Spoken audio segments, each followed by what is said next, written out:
Would it make you the jerk for refusing to take your sister-in-law and her daughter to the hospital? We'll get into that in a bit, but first, am I the jerk for asking my friend to leave my birthday party because she brought her crying baby? I, 27-year-old female, recently threw a birthday party at my apartment. It was a pretty low-key gathering with about 10 friends, lots of snacks, a couple of drinks, and just a fun night hanging out. Everything was going fine until my friend Sarah, 28-year-old female, showed up with her 7-month-old baby. Now, I love Sarah, and I know she's a mom, but I wasn't expecting her to bring the baby to a party, especially since we'd already planned to play games, drink, and chat. The baby started crying almost immediately when they walked in, and Sarah tried to calm her down, but she was clearly struggling. At first, I thought it was just a momentary thing, but the crying continued for almost an hour, super loud and non-stop. It was hard to hear anything over the noise, and some of the other guests were getting visibly uncomfortable.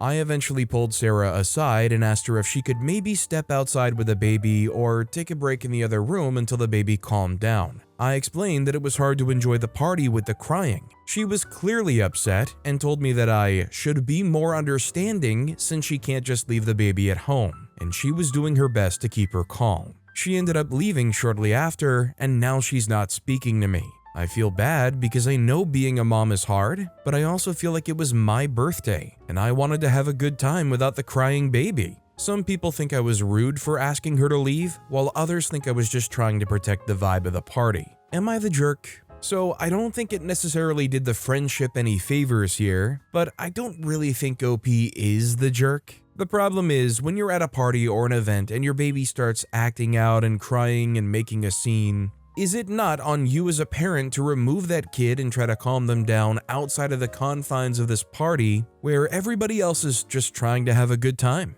Sharantu commented, "Not the jerk. Her child is not your responsibility, and her inability to find childcare so she can attend an adult function is not your problem to solve. Her giving you the silent treatment is called emotional blackmail. When it starts, it never ends. Hold firm and don't give in. She's the one who decided to bring the baby. She's the one who decided to leave. She's the one who's trying to punish you by using the silent treatment. She can be the one to reconnect and apologize. Anything short of that is unacceptable. She's beyond rude." Also, hi, I'm Steven, and if you guys enjoy getting to decide whether or not all of these people are jerks, why not hit those like and subscribe buttons down below? Our next story is, am I the jerk for publicly telling my ex-coworker that I don't like them? I, 32-year-old female, ran into an ex-coworker Sarah, 31-year-old female, at a bar while I was out with my friends celebrating my birthday. We worked together for 2 years at a fast food restaurant. I left this job in January 2025. She was a shift lead and I've never liked her. I didn't like her management style or her personality. She came up to me at the bar and we had a 10-ish minute conversation. I thought it was cordial and polite. She was mostly asking me questions about my new job. She asked if I would recommend her for a job at my new company. I got a job at a call center, nothing glamorous. I told her that I wasn't comfortable with that. She brushed it off as a bad joke. I ended the conversation and walked to my table my friends were at, and Sarah follows me. I didn't notice until I got to the table and she sat down next to me. My friends introduced themselves and I, without thinking, said something along the lines of, "I don't like you, can you please leave?" I have autism and I could tell that was not the correct thing to say. Everyone seemed uncomfortable and Sarah was visibly shocked and upset. My friends were shocked and confused. They assumed that Sarah was a friend or someone I invited to the table. They had zero context of who Sarah is. Sarah made a scene and told me that I was rude, a bench, and a bunch of other things. She said that I embarrassed her. She embarrassed herself by following me to my table uninvited, and yes, she knew it was my birthday. I do feel bad and know that I could have formulated a polite response, but she's a former coworker and an unpleasant one. I have many stories about her, but the worst example is that she made jokes about my autism and deafness multiple times. She is fake nice and her friendship style is bullying people. She has a really icky vibe. I don't know what Sarah wanted from me. I wasn't going to hang out with her, especially not on my birthday. So am I the jerk for telling her bluntly that I don't like her? So while what OP said may be harsh or rude to some people, it's kind of like the truth slipping out. OP didn't say anything their heart wasn't feeling. It's certainly abrasive, but it kind of did the job and she's probably way less likely to bother you going forward. Goth Penguin commented, "Not the jerk. Some people apparently need straight up bluntness even if it is rude. She is one of them. You told her you weren't comfortable recommending her for a position where you are now. She brushed it off with a joke. You ended the conversation. She followed you to the table. She needed blunt." Curious Tiktalik commented, "Exactly. I'm sure there are many people reading this post saying, dang, I wish I could be that blunt. There is a time and place for it, and this was it. Also, with autism, it's easy for manipulative people to hijack that tendency to question your actions whenever anyone gets upset. You do the right thing, and then they act all offended, hoping to get you to waffle. If you suspect this may be happening, seeking independent opinions, like you're doing right now, is vital." Well done all around, OP. Our next story is, am I the jerk for refusing to go to my grandma's house on my birthday? It was my birthday recently. Usually, my family goes to my grandma's to celebrate each other's birthdays. However, I don't want to do that this time. I told my parents I would rather it be simple. Stay home and get takeout. I also have a complicated relationship with my grandma, as I think she can be manipulative, guilt trips, and not respects my boundaries at times. I've also realized that I'm not big on making a huge event out of my birthday and getting a lot of gifts. I told my parents about my plans, and they said that I could do as I wished. I visited my grandma a week before my birthday. During this, I told her I didn't want to come over on my birthday. She looked confused and didn't say anything. Fast forward to the night before my birthday, and my parents ask why I don't want to go to my grandma's. I thought this was odd, as they previously said that they were fine with my wishes. I stated that I still didn't want to go. My birthday comes, and they repeatedly ask me to go. My grandma then calls my mom at 11 a.m. and says, "What time are you guys coming over? I have gifts." My mom tells her that I would rather not come over, to which my grandma breaks down crying. The call ends and my mom says, "Well, it's like you put a knife through her heart." I felt both bothered and terrible. I texted my grandma that I could come over the day after to hang out and open the gifts. She left me on red. Throughout my birthday, my parents continued to make me feel bad about not wanting to go. I lay in bed, felt like a monster, and caved into going even though I didn't want to. I texted my grandma, "I guess I can come over in 2 hours, is that okay with you?" at 4 p.m. She responded at 5:30 p.m. and my mom and I got there at 6 p.m. I then opened the gifts, which I honestly believed were thought about at the last minute. I later went into her kitchen and saw a Walgreens receipt on the counter stating the gifts were bought 20 minutes before I came over. I felt the other stuff she gave me were things that she had lying around the house. I also told my mom I didn't want to stay more than 2 hours. I wanted to still have time to go home, relax, and clear my conscience of the drama. This wasn't the case, as my mom and grandma wanted to watch a Netflix show. I stayed in another room by myself until they finished. We went home at 10 p.m. and I quietly cried in bed because I was stressed out the whole day. I felt like I prioritized other people's wants and couldn't enjoy the day. OP is definitely not the jerk. However you want to spend your birthday is how you should get to spend it. I remember having birthdays growing up where I didn't really want to do much of anything, and I was essentially made to feel bad for not allowing other people to celebrate it. Like, gee, what a great birthday memory. Sunshine Shoulders 87 commented, "So everyone's birthdays are about your grandma? For someone making such a big deal about being the place to celebrate, you would think that there would be more to her celebration than last-minute gifts and nothing else, but now you know. All she wanted was the control of having your special day revolve around her. Next time, ignore her guilt trips and do what you want. Maybe even make your own plans with other people and accept the punishment she's going to give as a result." Lizard13 commented this, as they say, "She wants to be the deceased at the funeral, the bride at the wedding, and the kid at the baptism. Reclaim your day from now on, not the jerk." Our next story is, am I the jerk for giving my brother-in-law his favorite cookie when he was being rude? So this whole thing is a bit confusing, hence why I'm here for some advice.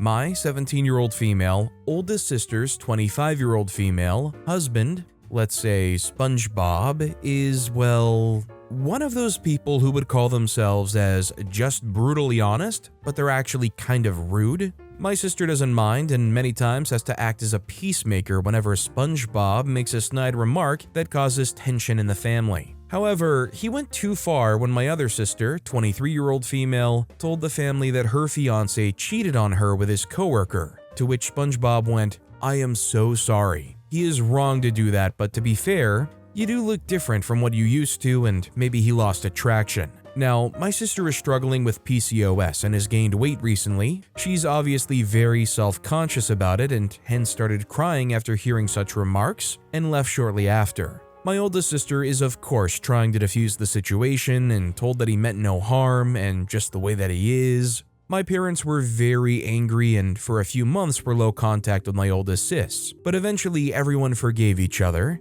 I didn't like how again and again our family had tension because of it, so I came up with an idea. SpongeBob loves choco chip cookies that I make. So I made many small cookies, filled them in a jar that I secretly named Prick Pacifier, and later whenever he would say something rude, I would open the jar and give him a cookie saying, "Here's your peace offering." Every time that would happen, everyone would burst out laughing and he would shut up. It's been some time and he hasn't made any snide remarks, but yesterday my sister texted me how SpongeBob feels disrespected and they won't come for dinners if I don't stop giving him cookies. To that I replied, "Here, you need a cookie too. Don't be a prick, have a cookie," smiley face, cookie emoji. She called me names and blocked me. My family find it hilarious, but now I think I might have gone too far. Am I the jerk? Well, he's just brutally honest and OP's just trying to give out cookies. What's wrong with a good peace offering? I think OP's not the jerk. I love their attempt at kind of a revenge.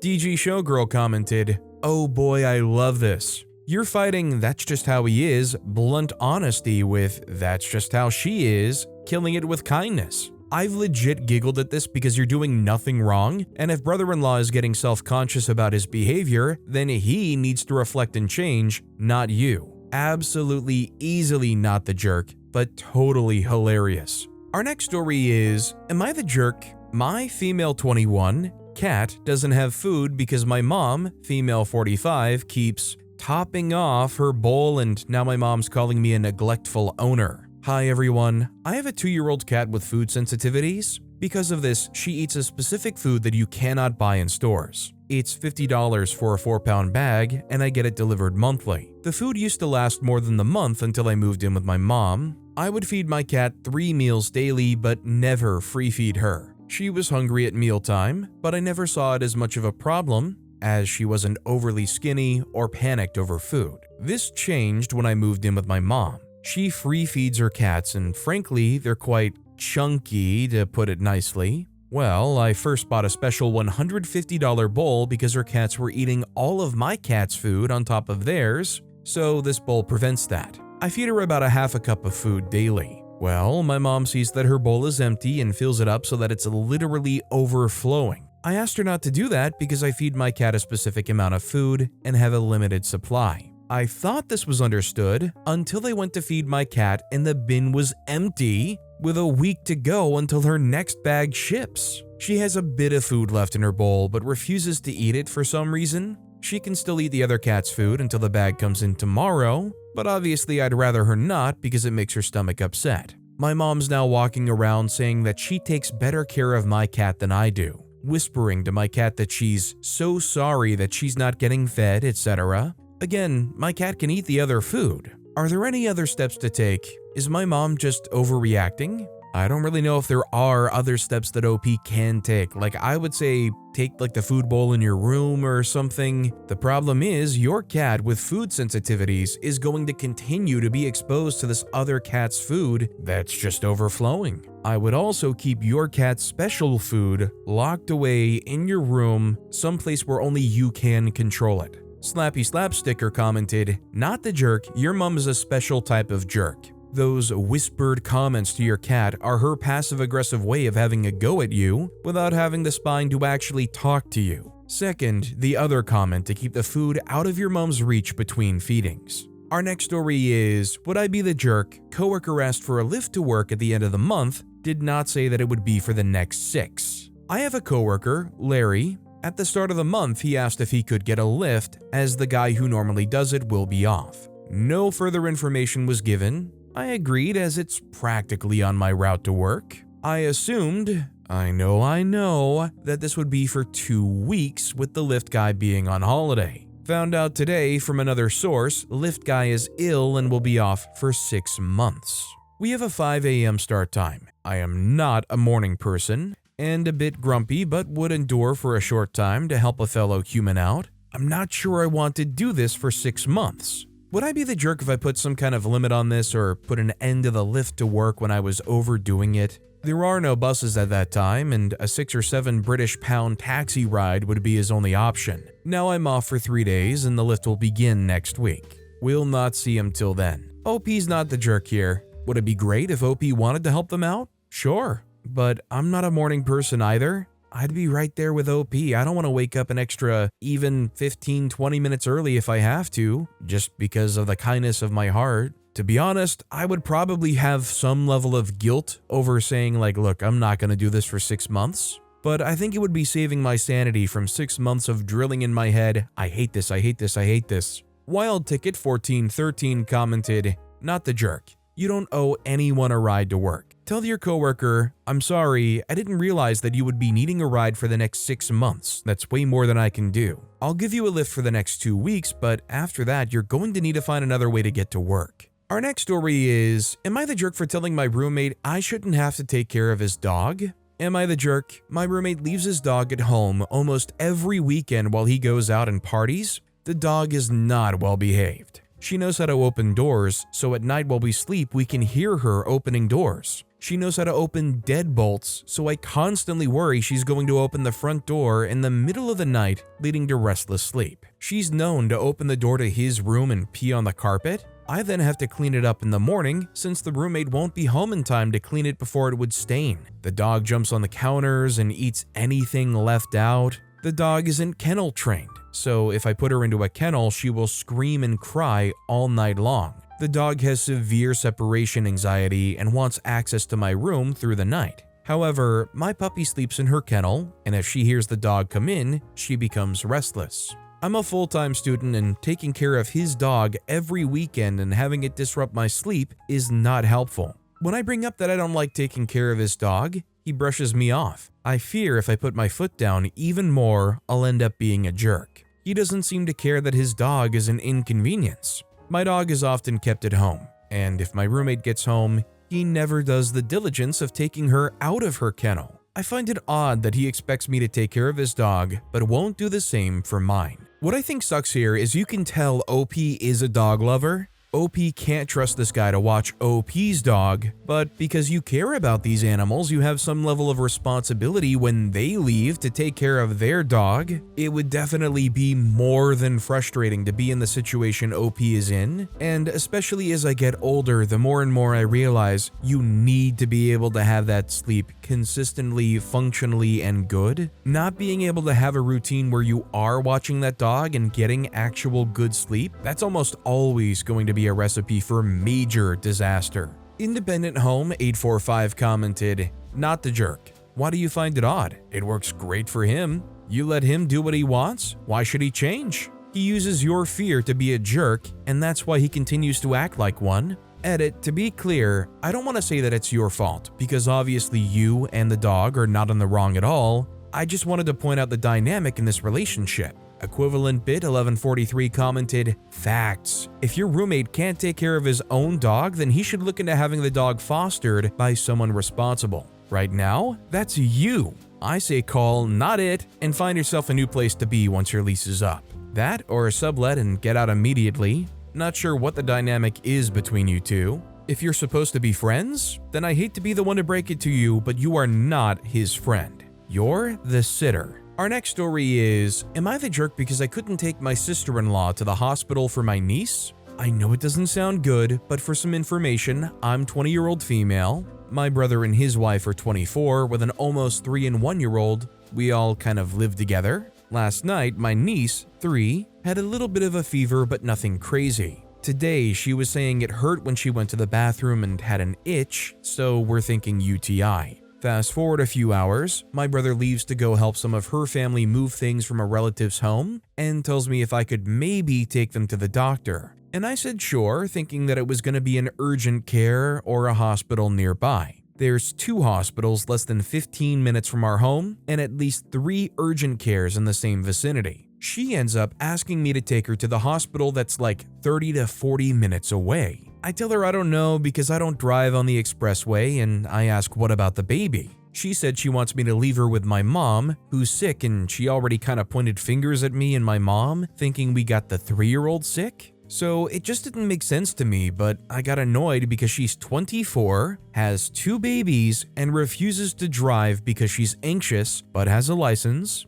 So she ended up saying that she'll just wait for my brother to get back to take her. But I feel like she's kind of ticked, and I feel like she's gonna end up bringing it up. She's not afraid to tell my brother to tell us something if she doesn't like it. I don't know. Maybe I'm too harsh, but I swear this is always the same problem with them. She refuses to drive and can't do anything by herself. You know the best recipe for excess and attacking driving anxiety with people who already got a license? It would be having the experience of being able to drive. You know, getting out there on the road and actually having the experience. I'm willing to bet that if this 24-year-old woman was actually familiar with the concept and act of driving, they wouldn't be nearly as afraid of doing so. Anatariella Leaf commented, "A 24-year-old woman with 2 children either needs to treat the anxiety that's limiting her life and making her dependent on others, or needs to have an alternate plan that involves paying for services such as an Uber rather than, again, depending always on the generosity of others." In the future, when these very specific requests come your way that create added inconvenience, please push back and ask, for example, "Is there a reason why we cannot go to the nearer urgent care?" Do so in a way that is not passive-aggressive but requires her to articulate a specific reason why she is not taking the easier, quicker path for all involved. Her response to say that she'll wait for the husband to get home seems highly passive-aggressive to me, unless she has a very good reason for requiring that you go to the hospital further away because she's both delaying the treatment of her child and putting her other child in the care of someone sick. And one must wonder why she would do both unless she was trying to paint you as the bad guy and play the victimhood card. Unless she spent years in therapy and tried a plethora of treatments to deal with her anxiety to no avail, this will be a lifelong problem for her, and it's neither fair to those she imposes upon, nor her own children, to willfully become the dependent on others for basic things like transportation. Yes, anxiety is an issue for many, and can be a problem that limits your exposure to stimuli that causes it to flare, in many cases for people who suffer from it. But to give up and just live with that without trying to treat it is not fair to those around you. Clawdaughter commented, "The more you avoid the scary thing, the more your brain thinks it's won that battle. And the harder it becomes to finally do that scary thing. The more you do the scary thing, the less scary it becomes. OP, you should try to drive on the expressway more. The more you do it, the easier it'll be. But much more than that, your sister-in-law needs to get behind the wheel." Yes, it's terrifying at first, but if she made a point to drive every day, then it will very quickly become a non-issue. Not the jerk. OP responded, "Exactly. About 2 years ago now, I was in a car accident. Nothing crazy, but it took me about a year to get back behind the wheel, but I did it. Also why I don't drive on the E-way. I'm not trying to sound harsh, but sometimes you just have to push through that, all we want for her. My mom wants for her to be able to be independent. If my brother can't do something because of work or whatever, then it's me and my mom, and if not us, then it's her older sister. Our next story is, am I the jerk for selling my clothes instead of giving them to my sister? I, 15-year-old female, have a younger sister, Cadence, 11-year-old female. We are close in clothing size because I'm pretty thin. She likes to beg for my clothes, but anytime I've given her some, including ones I wanted to keep but was forced to give up, she either manages to destroy them the first day she has them, or wear them once and then they sit in her drawers for the rest of eternity, or throws them out basically. We also go clothes shopping every season, so we both end up having a lot of clothes. I don't really want to have a giant stockpile of clothes I don't wear anymore, but I don't want to give them to Cadence either since they just go to waste. I decided to start selling them to my friends and classmates by posting them on Snapchat and Instagram. It also works out since my parents don't give us allowances, so I have my own pocket money. I've made a lot of money by doing this and have over $100 saved. Unfortunately, she found out after I refused to give her a sweater I sold to one of my friends already, and she told my parents. They basically busted my door down and demanded to know why I was selling my old clothes. I told them Cadence doesn't take care of her clothes like I do, and that I'm tired of letting her let them go to waste because it's not like she doesn't have her own clothes anyways. They got mad and said that she's my sister, so I should be giving her my stuff, and said I was selfish for selling my clothes instead. They demanded that I give them my money so they could buy her replacements of the clothes I sold, and tried digging through my room to find the money, but luckily I was smart and hid it well. Now I'm grounded, and they said that if I sell my clothes, I'll either have to give them the money or they'll take my phone away. They also say that they're going to do backpack checks to make sure that I'm not sneaking any clothes out. I feel bad since they're my parents and I should probably listen to them. Am I the jerk? OP's not the jerk here. Maybe if the parents argued, well, we're the one buying those clothes, and if you're not going to use them anymore, we would prefer you hand them down to Cadence. Maybe in that situation it's a little bit more understandable, but not the way the parents are going about it here. I mean, if anything, I would almost want to encourage the mindset and the plans OP has here. It's kind of like a resourceful, entrepreneurial thing, punishing OP for being smart enough and willing enough to go out there and market their own stuff and make some pocket money. KSU Joyce 1 commented, "Not the jerk, but your parents are. Just give your clothes to your friends. For a donation they should choose, but your friends need to pick up the clothes from your house. If your parents try to search your friends' bags when they leave, they should immediately call their parents to come over, and maybe your parents will see the error of their ways. Either way, your parents are required to feed, clothe, and house you until you're an adult, or they kick you out, legally. ETA, I understand if your parents say that they bought it so it's theirs, but that's kind of a jerk thing for parents to say or do. Or loosen the seams before you give them to your sister. She'll damage them anyway." OP responded commenting, "I have other ways of sneaking them out of the house if my parents do bag checks. Unfortunately, they won't let me invite friends anymore because they know that I would just send my clothes home with them. Plus, a lot of people who buy from me aren't actually friends, and to be honest, I don't want people I don't fully know coming over." Our next story is, am I the jerk for agreeing with my daughter that it's weird her friend's mom has access to their conversations? My daughter is 14 years old and has a friend, Chloe. She and Chloe have been friends for a little over a year now.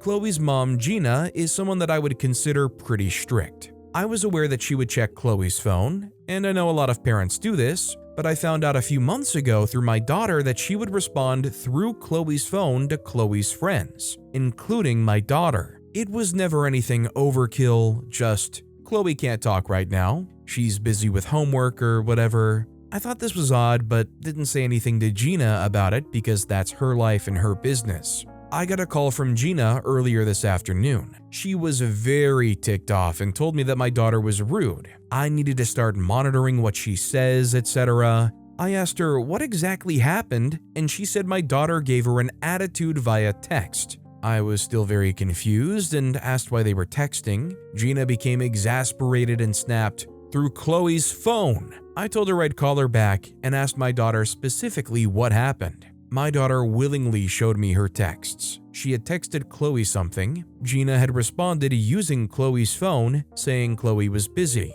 My daughter replied asking when Chloe would be available to talk. Gina told her, "When she's ready, stop texting her." My daughter replied, "You don't have to be so rude." Gina said she wasn't being rude. My daughter said yes, Gina was, and also called her a weirdo for using Chloe's phone. I told my daughter next time, just don't engage. I did also say that it wasn't kind to call someone a weirdo and not to do it again, but that I also understood her frustration. I didn't punish her, she seemed receptive to the talk, and I left it at that. I called Gina back and told her I'd spoken to my daughter and handled the problem. Gina started ranting that I need to monitor my daughter's phone, and have I seen some of the things she talks about. She started on crushes, rants about teachers, saying there were times my daughter badmouthed me when frustrated. I said that's all fine. I'd rather her have a safe space to vent with her friends. After all, she's a teenager. Gina kept pressing on the issue and what would be done. I told her nothing. I spoke with my daughter and handled it. Gina said, "But she insulted an adult."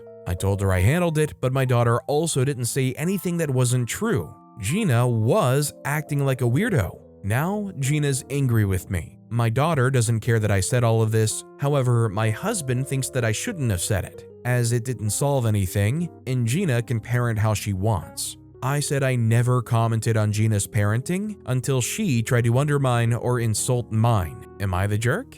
OP's not the jerk here. I don't think it's like a crazy thing to monitor your kid's phone. Maybe it's a little weird to be reading through all of the friends' conversations, I don't know. I'm kind of curious if you guys think that's okay or not in the comments down below. I mean, they are 14 years old. I mean, you don't want your kids to get exposed to some kind of creepo thing on the internet, and so you kind of want to monitor that stuff, maybe? But I feel like Gina was definitely going too far here. Dense Island 5120 commented, "Not the jerk. But truthfully, Gina is psycho weird and seems obsessed to punish your daughter. Your daughter may think that she has a safe space with her friend, but Gina can manipulate what her daughter is saying. Gina can also impersonate your daughter's friend and have her expose something personal. Unfortunately, I wouldn't let my daughter be close friends with this person. There's a big liability for your daughter to go to Gina's home or text her friend when the mother is constantly monitoring with psycho intentions." Our next story is, "Am I the jerk for not telling my partner that I didn't clean up his mess?"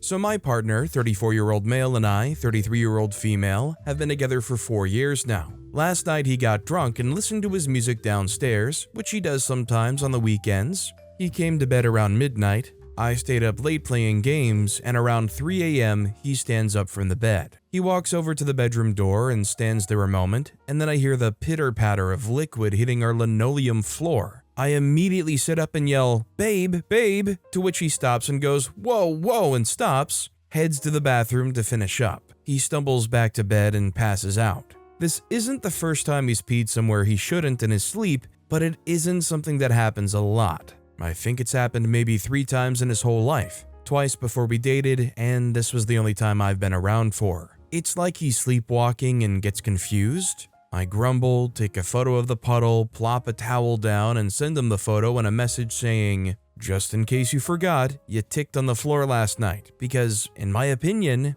that's his responsibility to clean up. It wasn't a huge puddle, just a small one. He wakes up around 11 and sees my message, walks over the towel, starts his morning. I look over and the cat is sitting on the towel, to which I go, "No, that towel's dirty," and my partner suddenly looks up and says, "Is that towel there from last night?" "Well, yeah," I respond. "Why didn't you tell me it was still dirty?" he complained. I said I wasn't going to clean up the mess he made last night. That was his responsibility. He said, "That's not what I'm saying. Why didn't you tell me sooner that it was still there so I could clean it?" So now he's sulky and cranky with me. He says it's because I didn't tell him sooner, but I'm of the opinion that he's just mad that I didn't clean it up for him. Like, he knew it was there. He saw the message. So if he didn't clean it, who else would have? Am I the jerk for not cleaning up my partner's mess? I'm a little conflicted here, to be honest, because I get not wanting to have to clean that up, especially if they're still fully capable of cleaning up their own mess. That said, it's not like this is a very big cleanup job. I would have just grinned and bared it, grabbed some paper towel, grabbed some Clorox wipes. You know, a cleanup job that takes 3 minutes. Last thing I want to say though, before I get too long-winded, he assumed OP cleaned it up, but didn't seem appreciative or questioning at all. Like, for the partner to go, "Oh, well, why didn't you tell me it was still dirty?" That means he assumed that OP went ahead and just cleaned it up and that there was no problem and that there was no apology or appreciation needed. Our next story is, "Am I the jerk for refusing to go see my husband's school musical?" I, 40s female, and my husband, 40s male, are in an argument regarding an incident that happened with my daughter's musical the previous weekend. My daughter, 15-year-old female, was in a musical at her high school and had been in practices for months leading up to her performance. She performed a total of 4 times, once for parent night, and 3 different showings from the weekend. I've gone to all of the rehearsals, pickups from practice, and had volunteered to work during the intermission shifts and pre-shows for the musical boosters group. I only asked that her father and 2 brothers attend 1 show. They came to the afternoon showing, and at the intermission, he mentioned that he wanted to head home because he had not been feeling well. Plus, he was feeling a little hungry and tired. I told him that the second act was only about 35 minutes and would be short, and I thought it would be nice for everyone to stay to show support for our daughter. He decided to leave anyway and took our sons with him. I was beyond upset, and we had an argument about it. I said that it was very selfish to leave and not be there for her daughter when she walked out, and everyone else's family had stayed and was giving hugs and flowers, and when she came out, it would only be me again. Fast forward to this weekend, and my husband asked if we all wanted to go see the musical at the school where he teaches. I said that I didn't want to go and sit through someone else's whole musical when he had not bothered to sit through his own daughter's. He told me that I'm wrong for my opinion and that I was being hateful. He then asked my daughter if she wanted to go with him. He would take her, but it had to be to the matinee on Sunday because he didn't want to drive at night. She has voice lessons on Sunday, so she doesn't want to miss her voice lessons. Instead, he said if she doesn't want to go, he'll take her grandmother instead with him. He's saying that I'm being unreasonable, and I said that he's not being a supportive father. Am I the jerk? Update, thank you for all the responses. I appreciate the suggestions and comments. This behavior from my husband has been escalating the past few years, and I suppose I wanted to have some validation that I wasn't overreacting. I also understand that this reflects more than just one situation and shows how fractured the relationship is between my husband and myself and my kids. I've been trying to get us into family therapy for a few years now without success, and now I suppose I have to think about what I want for my future and my kids' future. Thank you once again for all the advice. Now, I think if the father had a legitimate medical issue that's kind of ongoing or actually did just not feel well, I think you could kind of understand it, but when he also turns around and says, "But I'm also kind of hungry, I kind of want to get something to eat," it's like, my God, you're willing to sacrifice 40 minutes of sheer support for your kid that surely would be so meaningful for them to be able to see you and see your support after the show because you're not feeling well and want to get something to eat? OP's not the jerk. Legitimate SA221 commented, "Info, I don't think it will really change my decision, but what did your daughter say when her dad and brothers weren't there? Did he tell her daughter to her face that he would take his grandma to the matinee instead? What exactly is he presenting? Is his high school musical such a tour de force that people in his family would be more excited to see the play he directed rather than the one his daughter performed in? Is your daughter mad at her dad?" OP responded commenting, she was really hurt and upset, especially since her younger brother wanted to stay and see the end of the show. She wants a closer relationship with her dad and doesn't want to say something to make him upset, but she sees him not making the same effort to be at her events that other dads do. I want the relationship to be good, so when I talked to him, I said that I wasn't trying to hurt his feelings, but my job as a mom is to protect my kid and that's what I'm doing. It's not a huge production at his school, but they are students that he's known for years and wants to support them. I understand why he wants to go, but I'm just having trouble with his determination to go to his school, but not see his own child. Our next story is, am I the jerk? I swore in front of my little sister's friends. So my sister was having a birthday party and I'm sick, so I stay in my room, of course. I was just chilling playing Minecraft when suddenly all the girls burst in and mess with me and my cat. I text our parents and they ask the girls to stop, and then they proceed to barge in my room 6 more times through the day. I asked my parents to get them to stop every time. Then it was bedtime and we all slept peacefully, but then the next morning, I was playing video games again, and once again, even after my parents warning them every time that they did it, they barged into my room again. This time, rather than a simple "get out," I used a "freak off." It just kind of slipped out after I was so annoyed by them. They all ran off and told my parents. All my sister's friends are in middle school, and I got yelled at. My family is very conservative and are Christian, so now I'm in deep trouble. Am I the jerk? OP's not the jerk. Let's be real, by the time I was in middle school,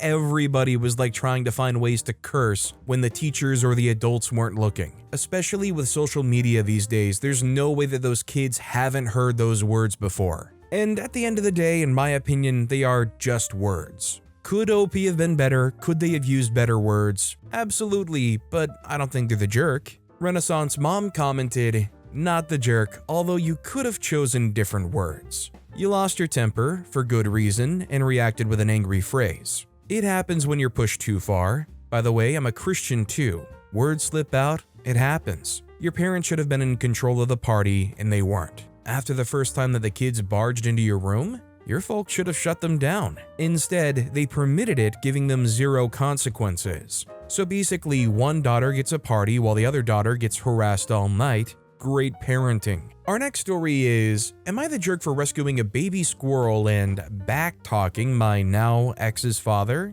A few months ago, I found a baby squirrel in my 25-year-old female, now 32-year-old male ex's backyard. I called a wildlife rescue and they told me to wait for a specified period, and if the mother did not come back within that time frame, to bring it into their center. Mama squirrel never came back, so I scooped up the baby squirrel and took it 45 minutes to the rescue. When I came back to my ex's house, his father was irate to the extent it was abusive. He asked me if I was R-worded and told me I put his family at risk of rabies. He told me that he didn't want me around ever again because I was clearly stupid and dangerous. He said a few other things, but these were the worst. It's his house that his son's living in, so I obliged, but not before I told him that I'll always help anything or anyone who's unable to help themselves, and I won't let anyone speak to me like that. He demanded I leave and called me a disrespectful brat. This was the first time that I ever spoke back to him, but it's not the first time that he'd bullied me into allowing him and his son to treat me poorly.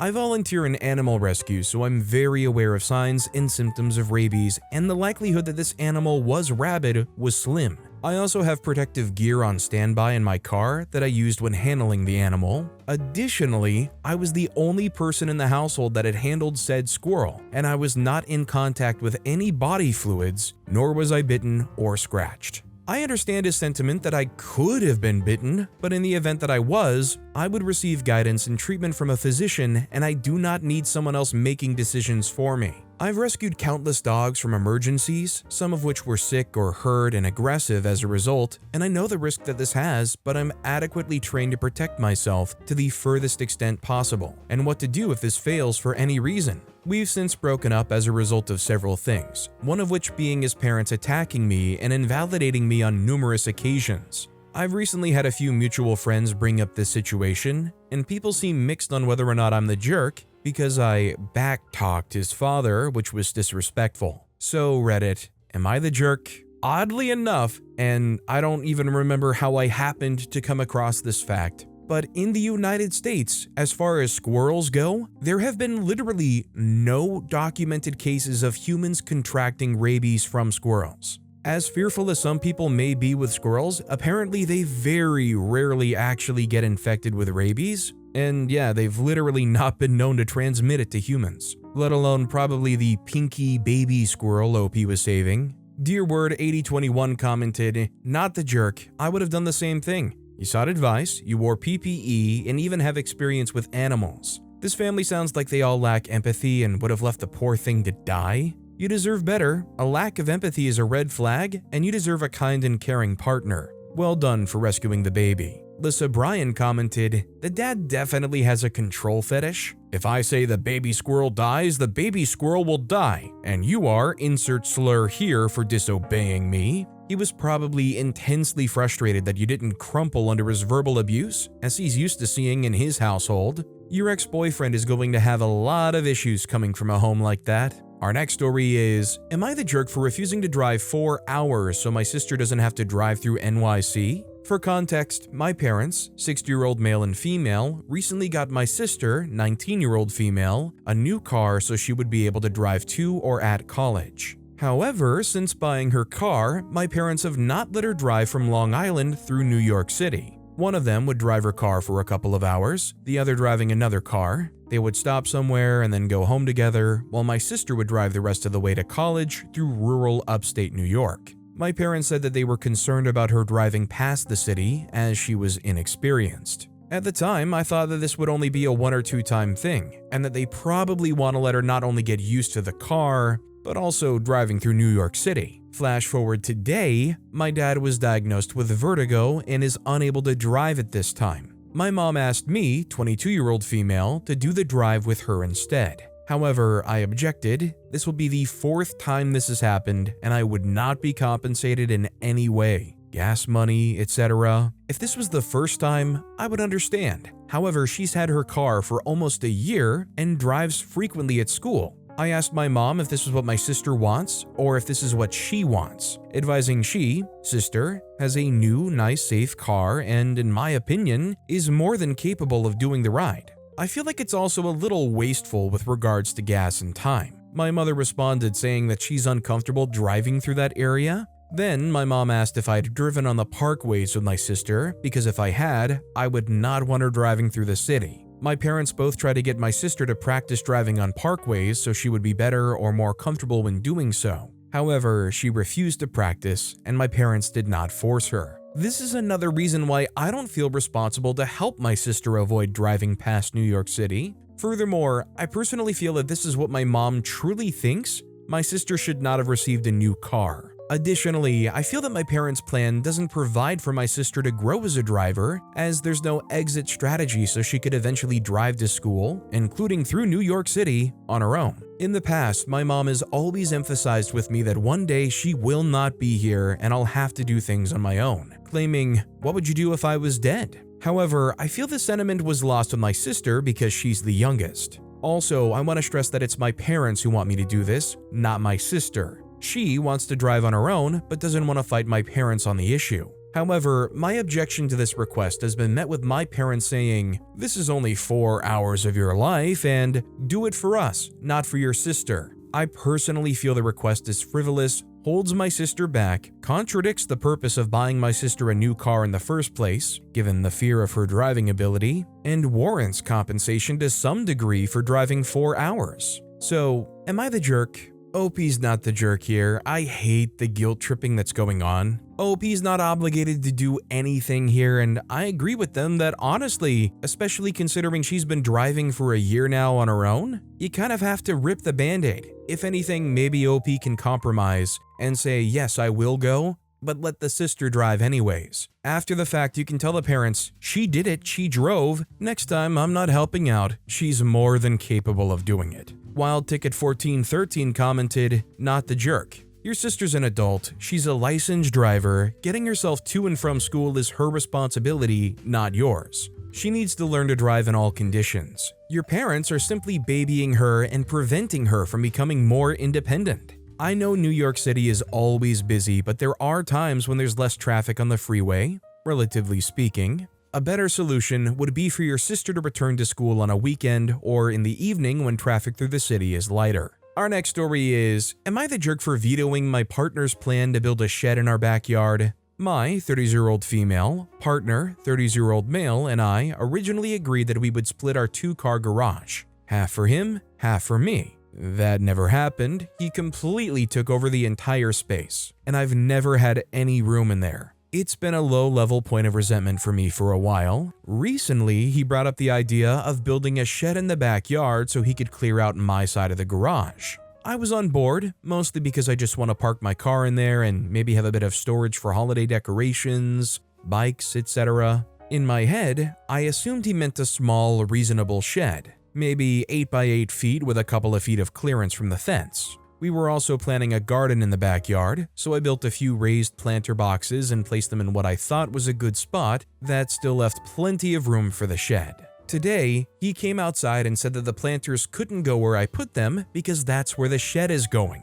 I was confused since the planters are about 20 feet from the fence. Turns out he's planning to build an 18 by 18 foot shed with 5 feet of space around it on all sides, which would take up more than a third of our entire backyard. I was shocked and immediately said, "No, that's way beyond what I agreed to." He said, "Well, that's what I need to clear out the garage." Side note, the garage is so cluttered, it's borderline hoarder level, and he hasn't actually used it as a workshop in over a year because there's no space. When I asked if we could compromise on the size or if he could pare down some of his stuff, he said no. Then he said, "Well, I guess I'm not cleaning out the garage then." Now I kind of feel guilty for saying no to the shed, but I also feel like he completely blindsided me and expected me to just go along with something way more extreme than what we discussed. Am I the jerk for vetoing the shed? I don't think OP's the jerk here. They were blindsided, and it's kind of understandable that you don't want a third of your backyard dedicated to a shed.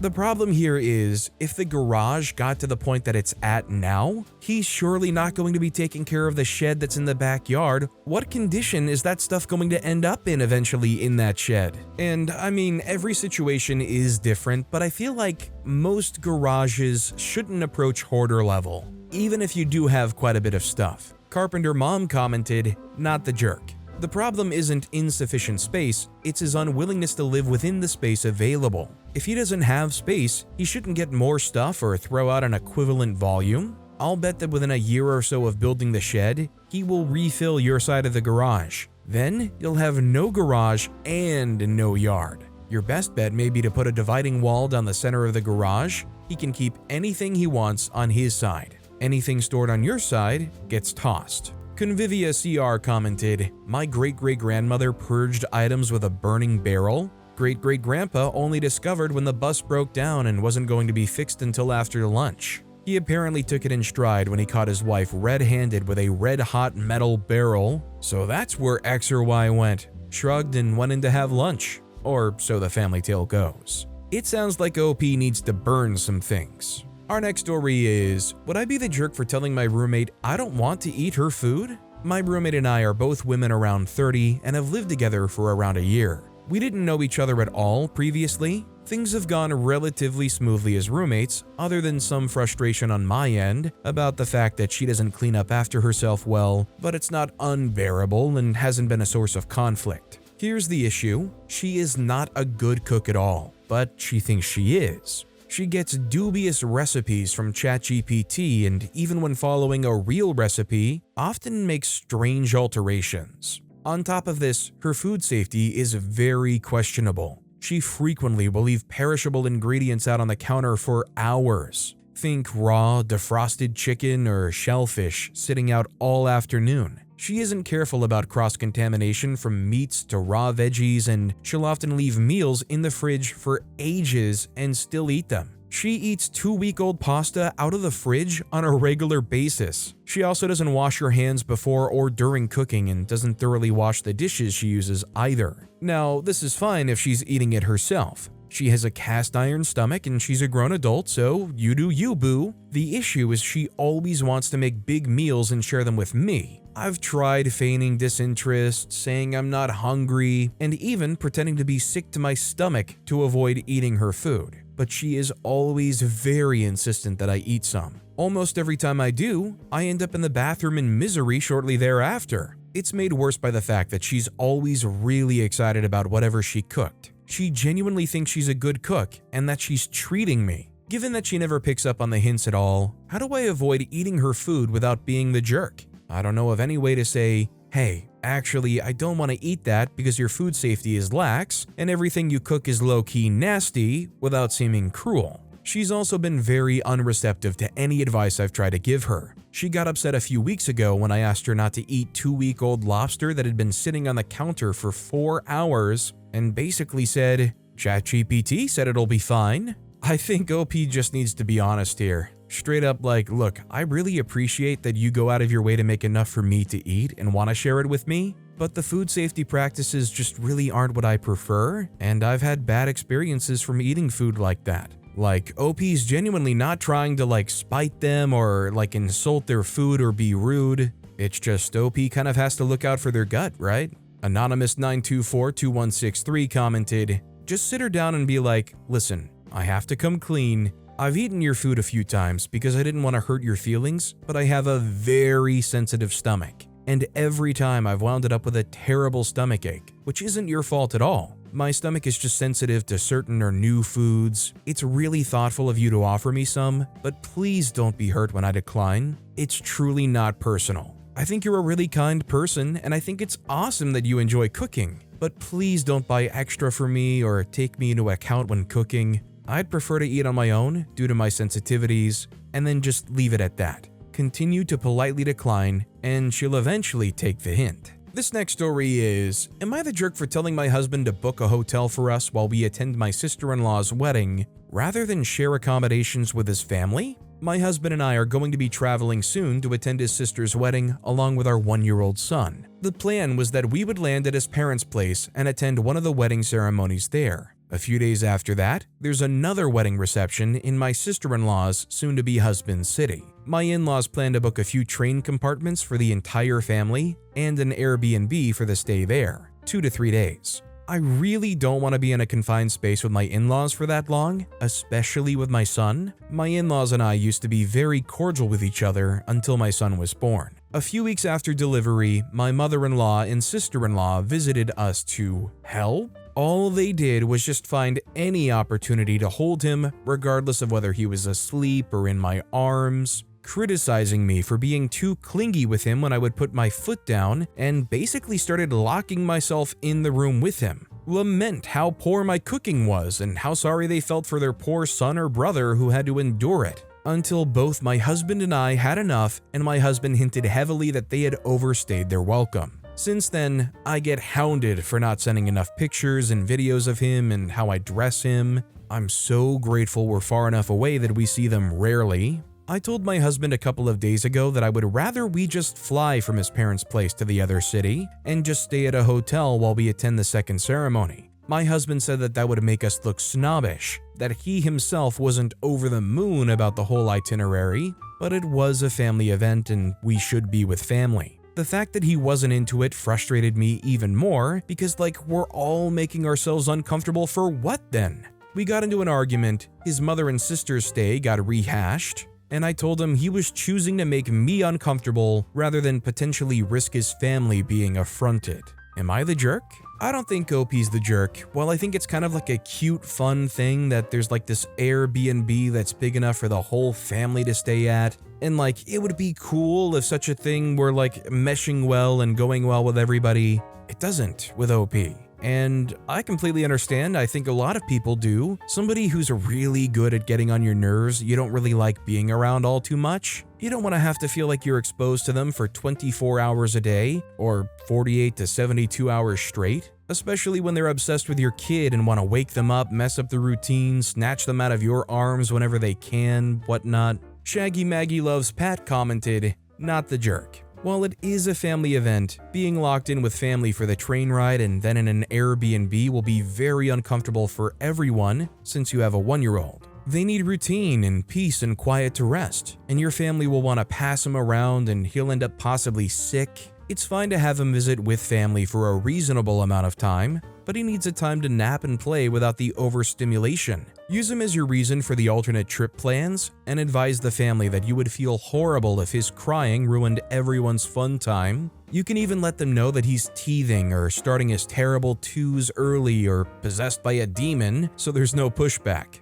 If your husband really wants to stay with the family, let him know that he'll be in charge of the cranky 1-year-old and you will be in another car getting a nap in yourself." Our next story is, am I the jerk for not letting mother-in-law help with my confinement and insulting my hubby in the process? I, 24-year-old female, just had my first baby with my husband, 27-year-old male, and in Nigeria, we have this tradition called umugwo, where either of our moms come to help out after childbirth. I wanted my mom to come because we have a better dynamic, but my mother-in-law is way more traditional and we just don't see eye to eye on a lot of things, especially household stuff. Lately, I've been really struggling postpartum. I don't like being touched, I'm super sensitive to light and sound, and everyone has respected that except my mother-in-law. We've always had a decent relationship, just not when it comes to how things should be done around the house. A few days ago, she called to ask when she could come, and I politely told her that I'd already asked my mom. She lost it, saying that's not how things are done, that she needed to bond with the baby, that I was being disrespectful, lazy, and keeping her from her grandchild.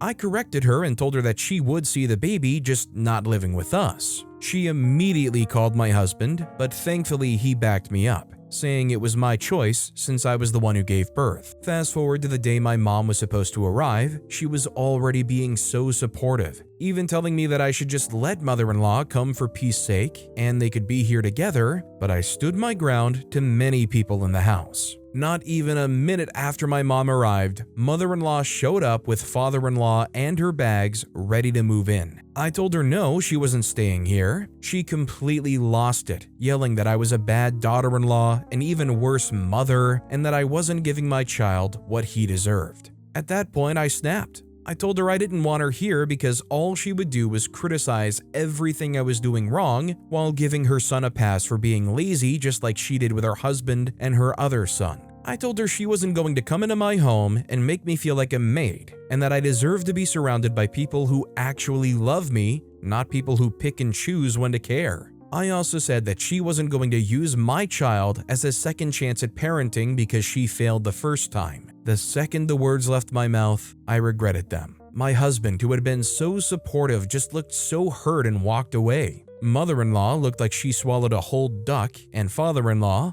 while understanding that I didn't want her there, said that I didn't have to be so harsh. Now, my sister-in-law and in-laws are blowing up my phone. And honestly, I don't even know what to do next. Am I the jerk? I think OP was pretty understandably very stressed out. They set a very clear boundary that was completely trampled all over. Maybe OP went a little too far in what they said, but I'm willing to bet OP truly meant every word of it. Like, I'm sorry it hurt people. Maybe OP owes their husband an apology, but I don't think OP's the jerk. Subject Bet9526 commented, "I love this post. I am so impressed with your words, your spirit. I'm 61-year-old female, and I teach women much younger how to be strong, be assertive, not aggressive. That boundaries, saying no, and having a stance can be respectful. That if the other person or people do not perceive your boundaries as respectful, that's their problem, not yours. You are awesome, and I'm going to save your post as an example of a strong, positive, and respectful way to establish boundaries even under intense stress. Not the jerk, not even a little. Please, I hope you don't allow anyone to cause you to question what you know deep inside you is right for you and your family. Husband needs to realize he has a queen and your child has an amazing mom. Congratulations, young woman. I wish you all the best in your life." Our next story is, am I the jerk for watching one of my brother's DVDs without checking with him first? My 27-year-old male brother, 33-year-old male, writes professionally about television, and for the shows that he's assigned to cover, he gets advanced screeners, meaning he has access to all or most episodes before they air. I didn't fully know how this worked. I thought everything was digital and he had to log into a special streaming platform or something. Well, apparently some networks still send him DVD copies, because I'm at his house pet-sitting his dog while my brother's away for a couple of days, and I end up binge-watching a show that I heard was quite good, but hadn't watched yet. I thought the whole show had aired already because the DVD was in his player. Again, I believed advanced screeners were all digital. I didn't know only 2 or 3 episodes had been released by now. That was my bad. Anyway, at some point I posted a story on Instagram praising the show, and in the picture, you could see the frame of an upcoming episode. My brother called me immediately after seeing my post, asking me to delete it and venting about how I could have gotten him in trouble, that this was exclusive for critics and that I shouldn't have watched anything without checking with them first. I tried to explain that I didn't know, and honestly, why would I have to check before watching a DVD? It would be the same as checking if I can take a book off the shelf to read it. Am I the jerk in this case? So, I don't really think that OP is the jerk for watching the DVD. I think it is a pretty innocent thing. You know, you just kind of don't assume that that's going to be like this advanced critic screening episode thing. That said, OP did really mess up with that social media post, but again, it was an innocent thing. Like, I don't know, I guess I'm really conflicted because OP did mess up